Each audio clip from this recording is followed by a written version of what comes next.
আসসালামু আলাইকুম। আজকে আমরা পঞ্চম পর্ব নিয়ে আলোচনা করব। ব্যাস প্রণালী এটা পৃথক করেছিল ভিক্টোরিয়া এবং অস্ট্রেলিয়াকে, আর সংযুক্ত করেছিল তাসমান সাগর এবং ভারত মহাসাগরকে। মনে রাখবো কিভাবে? মনে রাখবো যে ভিক্টোরিয়ার রিয়া এবং অস্ট্রেলিয়ার লিয়া। রিয়া ও লিয়া আসমানে ভাতের ব্যাস মাপে।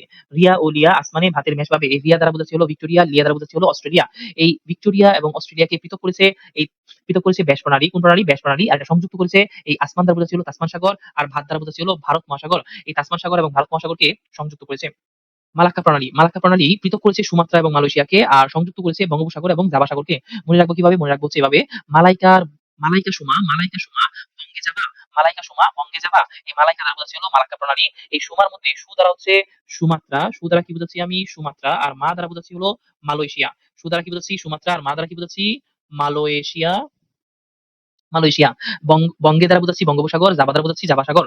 তো মালাক্কা প্রণালীটি এটা পৃথক করেছে সুমাত্রা এবং মালয়েশিয়াকে, আর সংযুক্ত করেছে বঙ্গোপসাগর এবং জাভা সাগরকে। সুন্দা প্রণালী এটা পৃথক করেছে সুমাত্রা এবং জাভাকে, আর সংযুক্ত করেছে ভারত মহাসাগর এবং জাভা সাগরকে। তো মনে রাখবো কিভাবে? মনে রাখবো হচ্ছে সুজা সুন্দরী দেখতে ভারত জাভা। সুজা সুন্দরী দেখতে ভারত জাভা। এই সুজা দ্বারা আমি বোঝাচ্ছি হলো, সুজা দ্বারা সু থেকে সুমাত্রা, জা থেকে জাভা। সুমাত্রা এবং জাভা। আর সুন্দরী দ্বারা বোঝাচ্ছি হলো সুন্দা প্রণালী।